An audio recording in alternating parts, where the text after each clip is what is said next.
राहुल गांधी आपके दिमाग में है, मैंने मार दिया उसको। वो है ही नहीं, मेरे माइंड में है ही नहीं, गया वो, गया। जिस व्यक्ति को आप देख रहे हो वो राहुल गांधी नहीं है। हरियाणा में आपने रिस्पॉन्स देखा, बहुत अच्छा रिस्पॉन्स है, एनर्जेटिक एंथुजियास्टिक रिस्पॉन्स है। शुरुआत की थी तो लोगों ने कहा कि देखिए केरला में जो रिस्पॉन्स मिलेगा, जो केरला में रिस्पॉन्स मिला वो कर्नाटक में नहीं मिलेगा, बीजेपी के स्टेट में नहीं मिलेगा। पता लगा कर्नाटक में केरला से भी बेहतर रिस्पॉन्स। फिर कहा कि भाई साउथ में मिला है, अब जब हम महाराष्ट्र पहुंचेंगे तो रिस्पॉन्स नहीं होगा, महाराष्ट्र में साउथ से भी अच्छा। और फिर जब हम हिंदी बेल्ट में जा रहे थे कहते हैं हिंदी बेल्ट में तो बिल्कुल नहीं होगा, महाराष्ट्र में रिस्पॉन्स अच्छा, हिंदी बेल्ट में नहीं होगा। मध्य प्रदेश में देखा और भी इंप्रूवमेंट। और फिर जब हम हरियाणा में आ रहे थे, नहीं बीजेपी की सरकार है, वो रिस्पॉन्स नहीं मिलेगा, और भी इंप्रूवमेंट। मतलब जहां जितना हम आगे बढ़ते जा रहे हैं रिस्पॉन्स इंप्रूव करता जा रहा है। तो मैं हरियाणा के युवाओं से, हरियाणा की जनता से, माताएं बहनों से दिल से धन्यवाद करना चाहता हूं कि आपने इतना प्यार दिया, आपने इतनी शक्ति दी, इसके लिए हम बहुत बहुत आभारी हैं। यहाँ पे लोगों ने, किसानों ने हमें हरियाणा की सच्चाई बताई, सड़कों पे हम चले हैं वो भी हमने देखा। तो रियलिटी हमारे और आपके सामने है। अब आप जो भी सवाल पूछना चाहते हैं पूछ सकते हैं। Would you like me to say it in English? Would you like me to say it in English और no need? No, I think Hindi is. Dainik Bhaskar से महेश कुमार।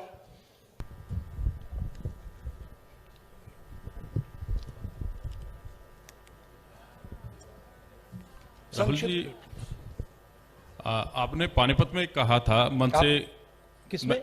मैं महेश कुमार, दैनिक भास्कर से। हाँ, नहीं आपने क्या पानीपत मैं पूरा हरियाणा ही देखता हूँ। आपने पानीपत में कहा था कि पानीपत तय करता है कि दिल्ली की सरकार किसकी बनेगी, मन से कहा गया था। लेकिन नहीं, मन से कहा गया था, रैली। आवाज नहीं आ रही मेरी? ओके, भाई थोड़ा माइक को एडजस्ट कर लीजिए।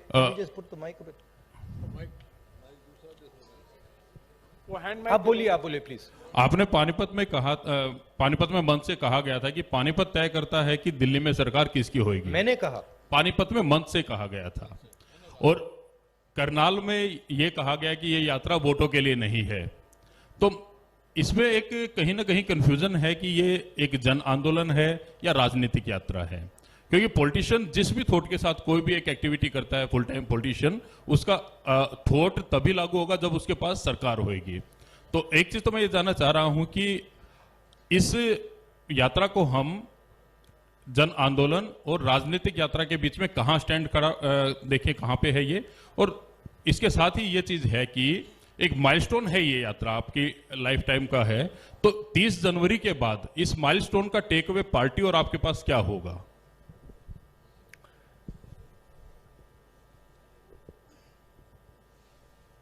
ये जो यात्रा है, जो हिंदुस्तान की आवाज को दबाया जा रहा है और जो हिंदुस्तान में डर फैलाया जा रहा है, हिंदुस्तान को जो बांटा जा रहा है, एक जात को दूसरी जात से, एक धर्म को दूसरे धर्म से जो लड़ाया जा रहा है, उसके खिलाफ ये यात्रा है। इस यात्रा का एक और लक्ष्य है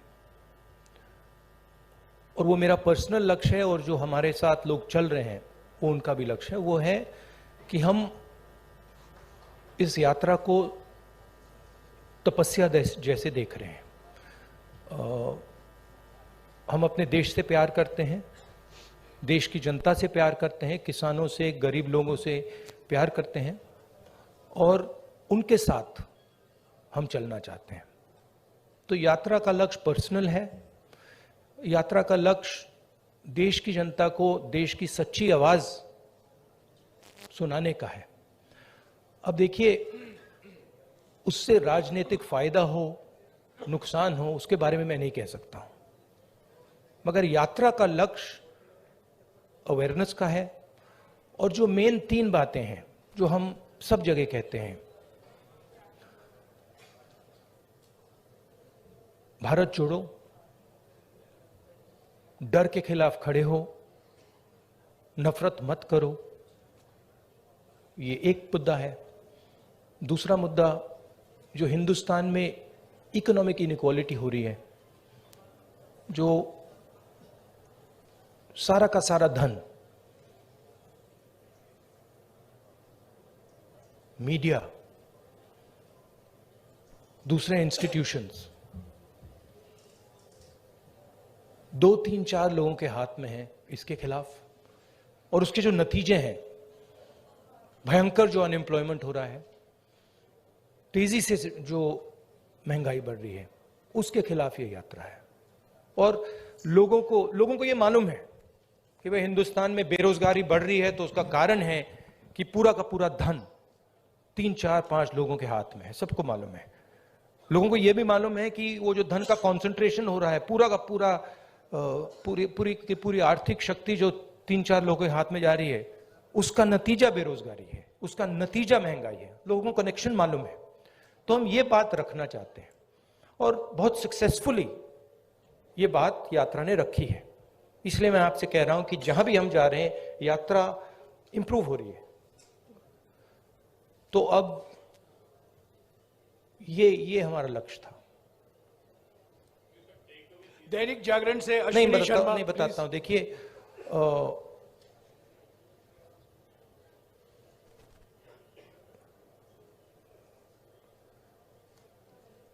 जब अर्जुन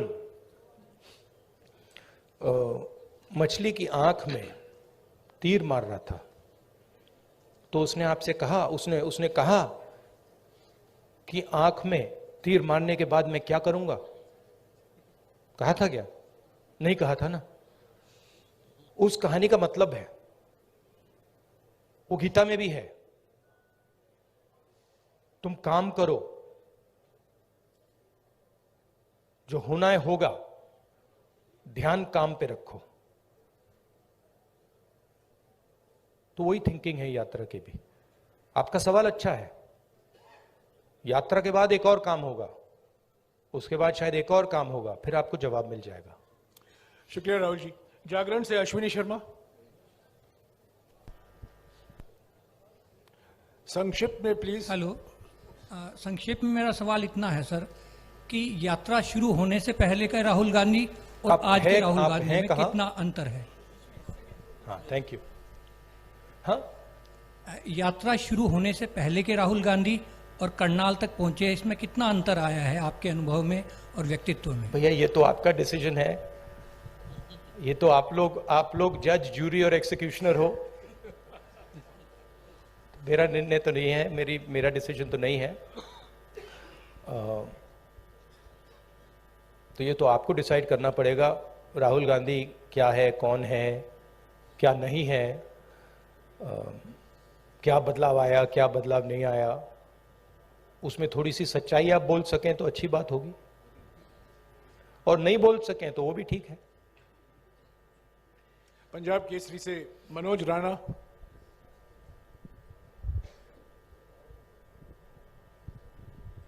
सर नमस्कार।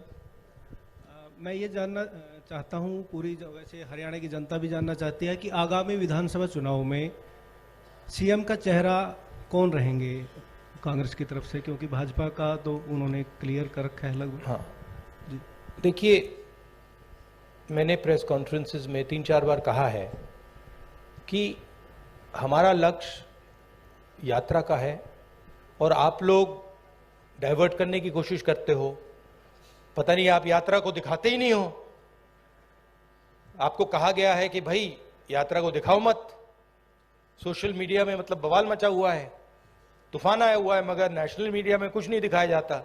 और फिर आप प्रेस कॉन्फ्रेंस में आते हो, कहते हो भैया चलो एक डिस्ट्रैक्शन मारते हैं, सीएम कौन होगा, पीएम कौन होगा। अगला सवाल आएगा, पीएम कौन होगा, देख लेना, आएगा, पक्का आएगा कि डिस्ट्रैक्ट करना है भैया, सीएम कौन होगा, पीएम कौन होगा। फिर उसके बाद आएगा सवाल ऑपोजिशन यूनिटी नहीं है, वो भी आएगा। तो आप करिए जो आपको करना है, मुझे भी करना है काम। Thank you. अमर उजाला से सेवा सिंह।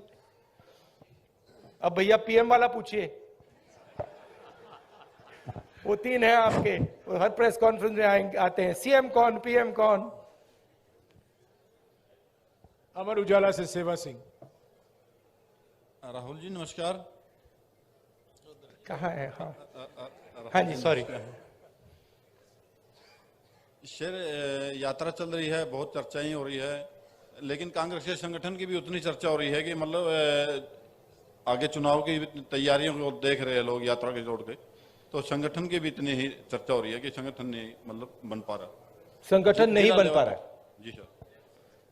तो ये कब तक पॉसिबल होगा? कार्यकर्ता भी इंतजार में रहते हैं सर, मेहनत करने वाले। देखिए, सबसे पहले ये कहना कि संगठन नहीं है, ये तो बिल्कुल गलत है।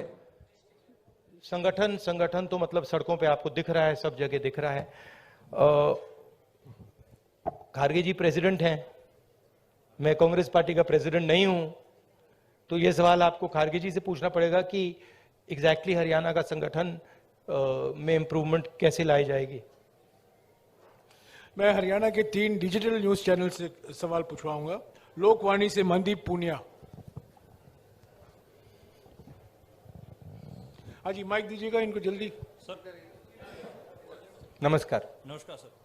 सर, मैं आपसे ये सवाल पूछना चाहता हूं कि आप लगातार कह रहे हैं कि डर का माहौल है, नफरत फैल रही है, डर का माहौल है। आपकी सरकार छत्तीसगढ़ में है, वहां पर सोनी सोरी जो कि इंटरनेशनल ह्यूमन राइट एक्टिविस्ट मानी जाती हैं, उनके घर की बिजली काट दी गई है, वो अंधेरे में रह रही हैं। अभी कुछ दिन पहले वहां पर एक 19 साल के आदिवासी लड़के का छत्तीसगढ़ पुलिस एनकाउंटर करती है।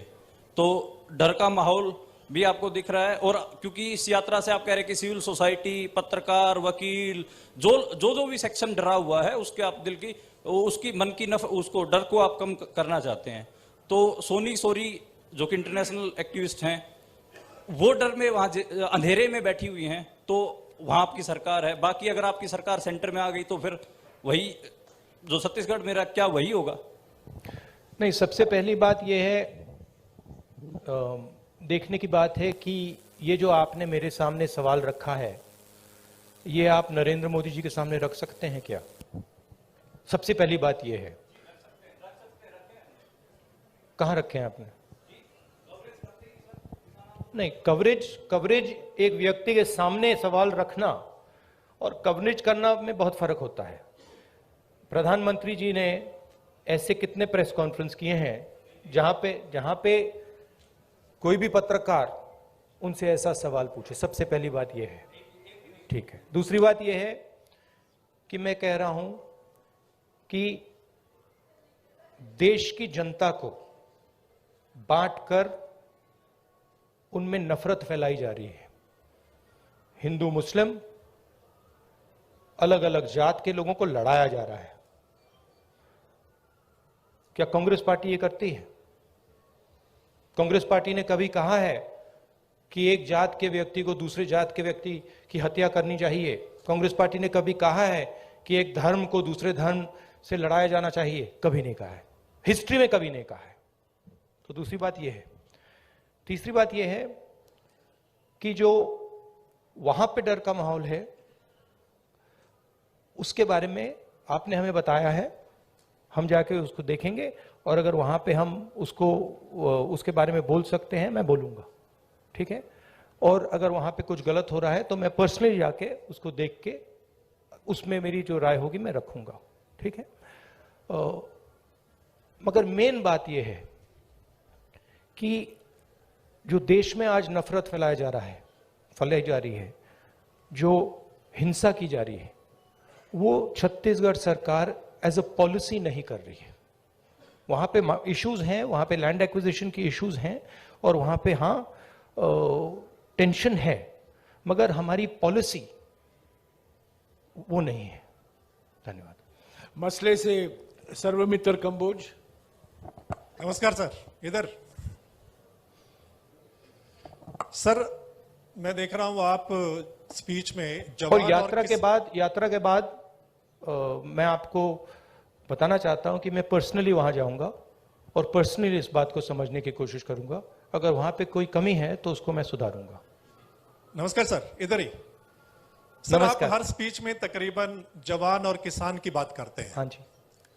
किसान की अगर बात करें तो आपको पता है लंबा आंदोलन हमारे देश में हुआ, हालांकि सरकार ने कानून वापस ले लिए, लेकिन एमएसपी का मुद्दा अभी भी बरकरार है। उसके लिए किसान अभी भी संघर्ष कर रहा है। पंजाब में अभी चल रहा है, हरियाणा में भी चल रहा है। आपकी सरकार थी तब स्वामीनाथन आयोग की रिपोर्ट आ गई थी, लेकिन आपने लागू नहीं की। क्या अगर आपकी सरकार आ जाती है तो आप स्वामीनाथन आयोग की रिपोर्ट को लागू करेंगे?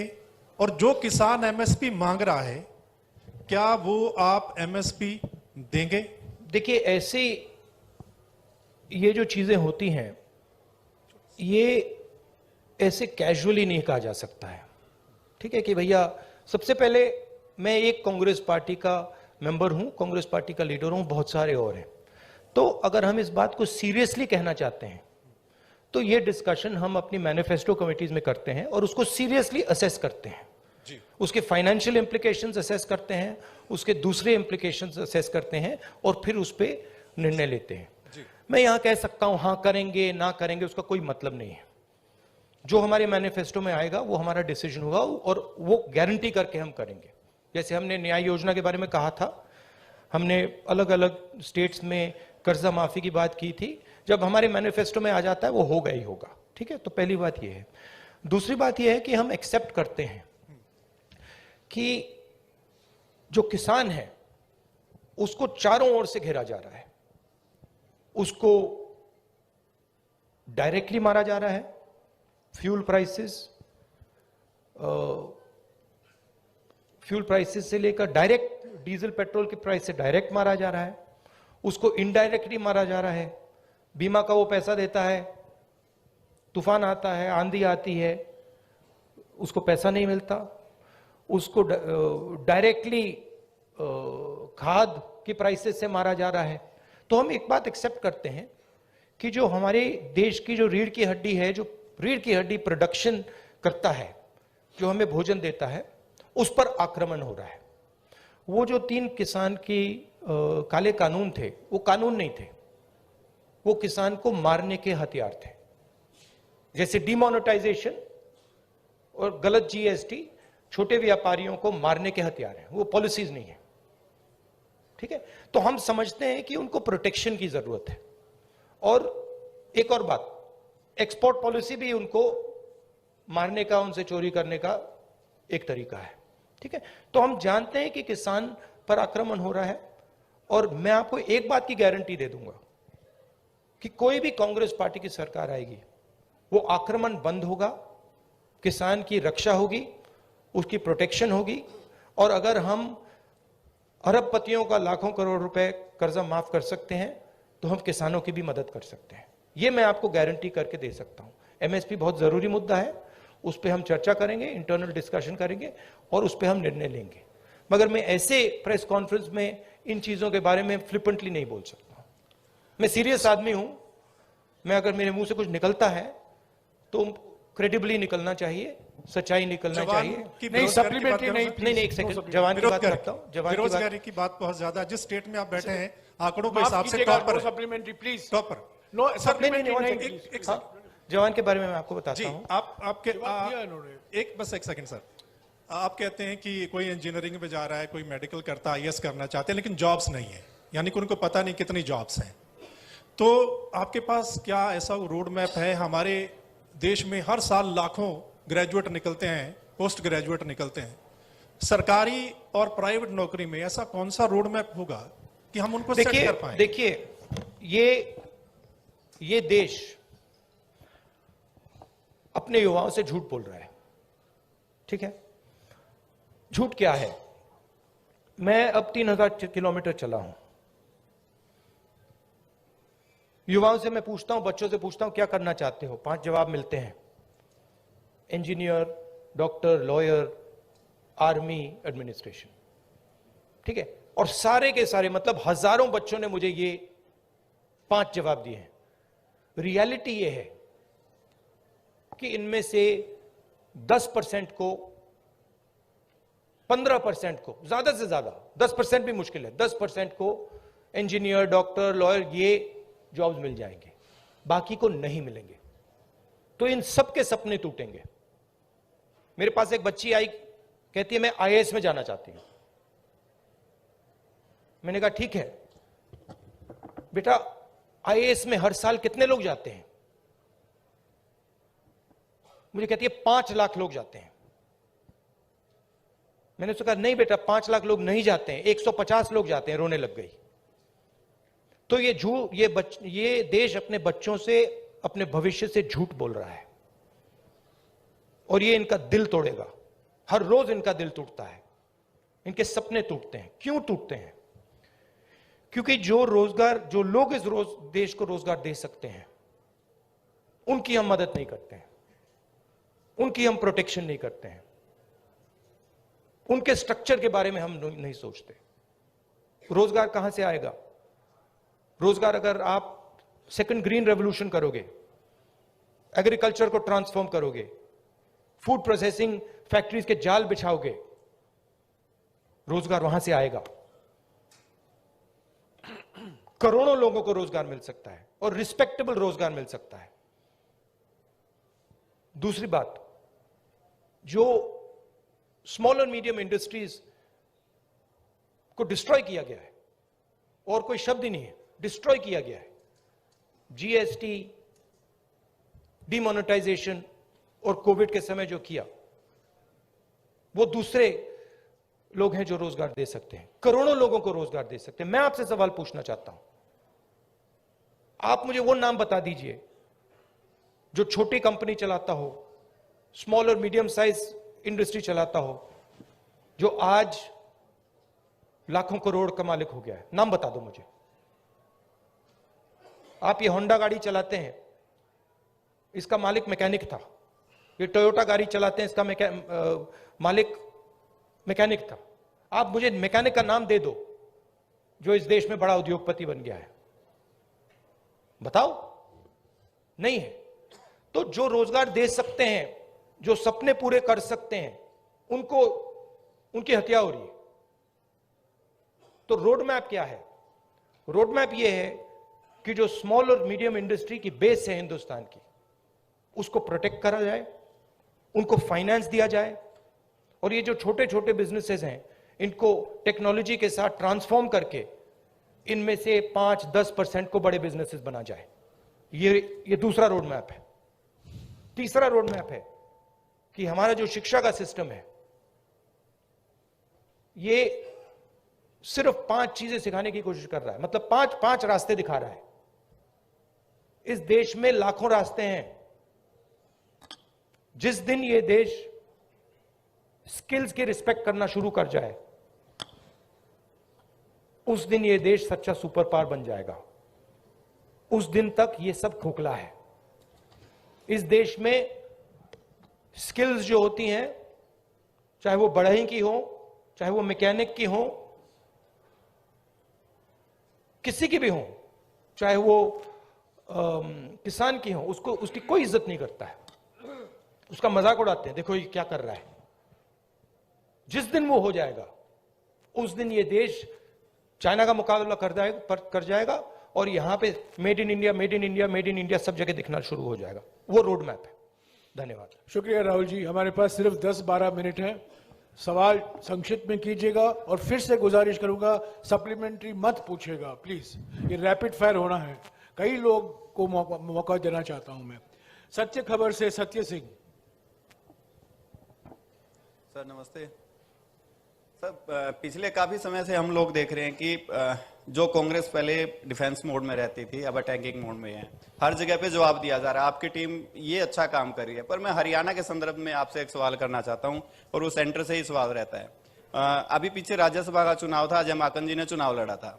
उस समय में एक क्रॉस वोटिंग हुई थी। कांग्रेस के पास वोट पूरे थे, उसके बावजूद कांग्रेस अपना राज्यसभा का सदस्य नहीं भेज पाई थी। उस पे ना आज तक कोई जांच की बात आई है और ना अभी तक उस पे कोई कार्रवाई जैसी बात है। सर आपसे मैं ये जानना चाहता हूं, क्या इस प्रकार के मुद्दों पर भी, जिस प्रकार से देखिए सोशल मीडिया की बात करें, सोशल फेस बनाने की बात करें, कांग्रेस का जबरदस्त फेस होता जा रहा है, क्या ऐसे मुद्दों पर भी पार्टी में चर्चा होती है? Distraction attempt number 2। देखिए ये ऑर्गेनाइजेशनल मामला है। यहां पे पीसीसी प्रेसिडेंट बैठे हैं, खारगे जी प्रेसिडेंट हैं, ये आप उनसे पूछिए, इनसे पूछिए मेरा लक्ष्य क्लियर है, जो देश की आवाज है उसको सामने लाने का।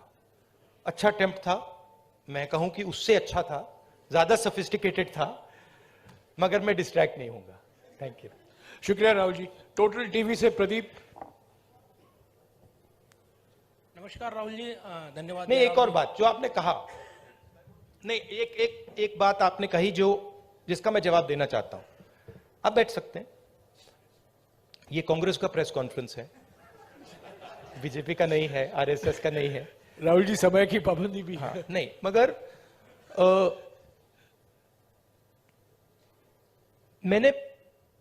मैंने पहले कहा किसी प्रेस कॉन्फ्रेंस में, और आपने मुझे पूछा कि राहुल गांधी में कोई बदलाव आया।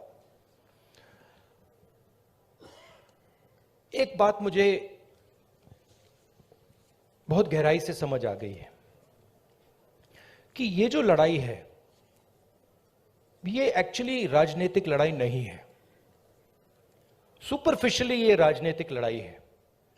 जब हम बीएसपी से लड़ते हैं या टीआरएस से हमारा चुनाव होता है, तो वो राजनीतिक लड़ाई होती है। मगर अब देश में एक चेंज आ गया है। जब से आरएसएस ने इस देश की जो इंस्टीट्यूशंस हैं उनको पकड़ा है, उस दिन से ये लड़ाई राजनीतिक नहीं रही। इसका ये अब दूसरी लड़ाई हो गई है। उसको आप विचारधारा की लड़ाई कह दीजिए, उसको आप धर्म की लड़ाई कह दीजिए, उसको आप कोई भी फ्रेमवर्क दे सकते हैं, मगर वो राजनीतिक लड़ाई नहीं है।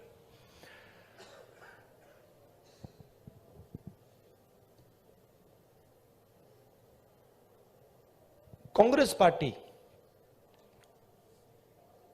की अगर आप हिस्ट्री देखें, जो आपने कहा कार्यकर्ता में जोश आ गया है, ये तपस्या का संगठन है। इसको अगर आप तपस्या में लगाते हैं तो इसकी एनर्जी बढ़ती है। बीजेपी पूजा का संगठन है, उसको अगर आप पूजा में लगाएंगे उसमें स्ट्रेंथ आती है। अब बीजेपी, अब पूजा दो तरीके की होती है। धर्म की बात कर रहा हूं। पूजा नॉर्मली होती है कि भाई मैं भगवान के पास जाता हूं और मैं उनसे कुछ मांगता हूं। मगर इनिशिएटिव जो पूजा करता है उसका होता है, ठीक है। आरएसएस की पूजा अलग है। आरएसएस चाहता है कि फोर्सिबली उनकी पूजा हो। मोदी जी चाहते हैं, इसलिए वो आपसे नहीं मिलते हैं, कि फोर्सिबली उनकी पूजा हो और देश में सब लोग उनकी पूजा करें। उसका रिस्पॉन्स एक ही हो सकता है। उसका रिस्पॉन्स तपस्या ही हो सकता है और कोई रिस्पॉन्स नहीं हो सकता है। और इसीलिए ये जो यात्रा है ये बहुत सक्सेसफुल है, क्योंकि इसमें सिर्फ कांग्रेस पार्टी तपस्या नहीं कर रही है, सिर्फ एक व्यक्ति तपस्या नहीं कर रहा है। इसमें लाखों लोग तपस्या कर रहे हैं। और इस यात्रा का मैसेज यही है कि जो मैंने अभी आपको बोला, जो आपने रोड मैप की बात पूछी, कि इस देश में तपस्या की रिस्पेक्ट होनी चाहिए, स्किल्स की रिस्पेक्ट होनी चाहिए, काम की रिस्पेक्ट होनी चाहिए। कांग्रेस पार्टी ये कहती है, हिस्टोरिकली ये कहा है, और बीजेपी कहती है, आरएसएस कहती है कि नहीं भैया, तपस्या की कोई रिस्पेक्ट नहीं होनी चाहिए। जो हमारी पूजा करेगा उसकी रिस्पेक्ट होगी। अब आप इस फ्रेमवर्क से नोटबंदी को देखिए। क्या नोटबंदी ने हिंदुस्तान के गरीब की तपस्या की रिस्पेक्ट की? बिल्कुल नहीं। वो तपस्या पर आक्रमण था। उसका मैसेज था किसान से, छोटे मजदूर से, छोटे व्यापारी से, भैया तू जितनी तपस्या करनी है तू कर ले, कुछ फर्क नहीं पड़ेगा, जला देंगे। और बीजेपी, आरएसएस इस देश को फोर्स्ड पूजा की ओर ले जा रही है, धन का प्रयोग करके, इंस्टीट्यूशंस को कैप्चर करके, लोगों को डरा के, आप लोगों को डरा के। वो आपसे कह रहे हैं भैया तपस्या मत करो, आपसे कह रहे हैं आपकी जो तपस्या है, जो सच्चाई मतलब आपको अपने टेलीविजन स्क्रीन पे डालनी है, वो मत करो, मार देंगे, हमारी पूजा करो। इसीलिए प्रधानमंत्री जी आपके सामने नहीं आ सकते, क्योंकि उसमें आपकी तपस्या की झलक दिख जाएगी, कहीं ना कहीं से कोई सवाल पूछ जाएगा। तो ये लड़ाई है पूजा और तपस्या के बीच में। हमारा संगठन तपस्या का है, और अगर हमारे संगठन में कमी है तो तपस्या की कमी थी, और उस यात्रा ने इसको क्लियर कर दिया है कि यह तपस्या का संगठन है, वो पूजा का संगठन है। उनका वो काम है, हमारा ये काम है। राहुल जी नमस्कार। शुक्रिया राहुल जी। टोटल टीवी से प्रदीप।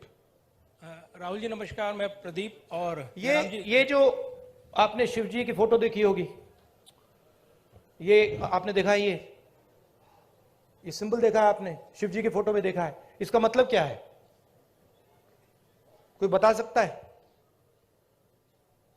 आप कहेंगे आशीर्वाद, आशीर्वाद नहीं है, ये अभय मुद्रा है, डरो मत, ये तपस्या का सिग्नल है। अपना काम करो, तपस्या करो, डरो मत। इसीलिए तो कांग्रेस का ये सिंबल है। नहीं, आप हंस रहे हो, मैंने रिसर्च किया है, ये सिंबल कहां से आया, कैसे आया, मैं आपको किसी दिन बता दूंगा, आप हैरान हो जाओगे। अच्छा, आपने गुरु नानक की फोटो देखी है? उसमें भी आपने देखा होगा, देखिए ना। बुद्धा की फोटो देखी है? उसमें भी अभय मुद्रा। महावीर जी की फोटो देखी है? उसमें भी अभय मुद्रा। तो तपस्या डर में बहुत बड़ा गहरा लिंक है, और ये चाहते हैं, और ये इन्होंने पहले भी किया था। फ्रीडम की जो लड़ाई थी, आजादी की जो लड़ाई थी, वो तपस्या की लड़ाई थी, और इन्हीं लोगों ने अंग्रेजों से पूजा करवाई थी। तो हिस्ट्री है ये, उसको मिटाया नहीं जा सकता, रिपीट हो रही है। शुक्रिया राहुल जी। मेरा डर है कि मैं 5 मिनट में इसको जवाब खत्म अच्छा नहीं कर लगा पाऊंगा। राहुल जी 5 मिनट है, सिर्फ 5 मिनट है, प्लीज। फाइनली टोटल टीवी से प्रदीप। फाइनली धन्यवाद राहुल जी। नमस्कार जयराम जी, धन्यवाद आपका सवाल पूछने का मौका देने के लिए। राहुल जी, हमने देखा है जब ये यात्रा चल रही है, आपकी टी शर्ट बहुत चर्चाओं में है, और खासतौर से मुझे आप लोगों ने डांट भी पड़वा दी, और ये डांट पड़वा दी आपने मुझे, टी शर्ट कर करके मामा ने डांट मार दी मुझे कि तुम कैसे घूम रहे हो। राहुल जी, सवाल मेरा यह है कि ये यात्रा जो है राहुल गांधी की इमेज बदलने में कितनी कामयाब रही है? चर्चा ये भी है राहुल गांधी की इमेज बदली है, आप इसे एक बड़ी उपलब्धि व्यक्तिगत तौर पर देखते हैं? और दूसरा सवाल इसी से जुड़ा, नहीं, एक ही सवाल प्लीज प्रदीप, एक ही सवाल प्लीज। हरियाणा का जिक्र, प्लीज मुझे रोकना पड़ेगा आपको, प्लीज एक ही सवाल। राहुल गांधी आपके दिमाग में है, मैंने मार दिया उसको, वो है ही नहीं, मेरे माइंड में है ही नहीं, गया, वो गया। जिस व्यक्ति को आप देख रहे हो वो राहुल गांधी नहीं है, वो आपको दिख रहा है।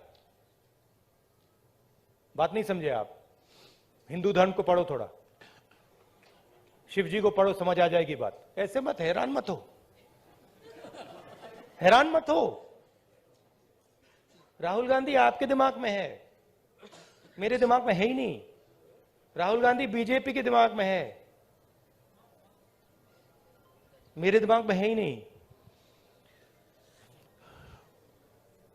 इतना मतलब हैरान क्यों लग रहे हो आप? शुक्रिया प्रदीप। इमेज का मुझे कुछ लेना देना नहीं है, इमेज में कुछ इंटरेस्ट नहीं है। जो इमेज आप रखना चाहते हो रख दो, अच्छी रखनी है रख दो, खराब रखनी है रख दो, वो आपका है, मेरा नहीं है, कोई फर्क नहीं पड़ता मुझे अपना काम करना है। जनता टीवी से स्पर्श शर्मा। हैरान क्यों लग रहे हो आप? राहुल जी 2-3 सवाल बाकी हैं, प्लीज इनको ले लीजिएगा। जनता टीवी से स्पर्श शर्मा। सर सामने। सर, मध्य प्रदेश को लेकर आपने कहा था कि जो सरकार है वहां पर बनती हुई नजर आएगी। हरियाणा में आप इतने दिन से घूम रहे हैं, हरियाणा को लेकर असेसमेंट किस तरीके का है आपका सर? प्लस सर, जोशीमठ में जिस तरीके के हालात है सर, उसको लेकर क्या कहेंगे? देखिए, हरियाणा का मैं आपको बता देता हूं, और सिर्फ हरियाणा का नहीं, नॉर्दर्न बेल्ट में एक्चुअली काफी हैरान हुआ कि आप लोगों ने कहा था कि नॉर्दर्न बेल्ट में रिस्पांस अच्छा नहीं आएगा। नॉर्दर्न बेल्ट में सदर्न बेल्ट से अच्छा रिस्पांस आ रहा है। यूपी में आपने देखा, पता नहीं देखा या नहीं, यूपी में, मध्य प्रदेश में, राजस्थान में और हरियाणा में ट्रेमेंडस रिस्पांस है, बहुत अच्छा रिस्पांस है। तो यहां पॉजिटिव ही होगा, कांग्रेस पार्टी की सरकार आएगी विदाउट डाउट। मगर मेरे लिए वो ज्यादा इंपॉर्टेंट नहीं है, फ्रैंकली मैं आपको बताऊं, चाहे वो मध्य प्रदेश की बात हो या हरियाणा की बात हो, मुझे इंटरेस्ट इस बात में है कि कांग्रेस पार्टी की कैसी सरकार आएगी। और मैं उस बात को गारंटी करना चाहता हूं कि कांग्रेस पार्टी की सरकार हरियाणा में आए, मध्य प्रदेश में आए, तो वो किसानों की सरकार हो, रिस्पेक्ट की सरकार हो, सब लोगों को सुनने की सरकार हो। मुझे उसमें इंटरेस्ट है, क्योंकि आप सवाल को गलत जगह रोक देते हो। सरकार किसकी आएगी? नहीं, सरकार आने के बाद वो सरकार 5 साल क्या करेगी, उसमें इंटरेस्ट है मुझे। शुक्रिया राहुल जी। आखिरी सवाल इंडिया न्यूज हरियाणा से इशिका ठाकुर। नमस्कार सर, आपने कहा कि अब लड़ाई तपस्या की है, राजनीतिक नहीं, तो क्या अब आप तपस्वी हो गए हैं? नहीं, मैं तपस्वी था, आप भी तपस्वी हैं। ये देश तपस्वियों का देश है। जैसे लोगों ने कहा कि देखो राहुल गांधी कितने किलोमीटर चल गया, लोग ये क्यों नहीं कहते कि देखो किसान कितने किलोमीटर चलता है? हिंदुस्तान का कोई भी किसान नहीं है जो मुझसे ज्यादा नहीं चला है, एक नहीं है। हिंदुस्तान का ऐसा आप एक मजदूर नहीं मिलेगा आपको जो मुझसे कम चला है। हम ये क्यों नहीं कहते देखो देखो मजदूर कितने किलोमीटर चला है? क्योंकि हम तपस्या की रिस्पेक्ट नहीं करते हैं। मैं करता हूं। तो ये चेंज लाना है, और ये देश तपस्वियों का है, ये देश पुजारियों का नहीं है। रियलिटी इस देश की ये है।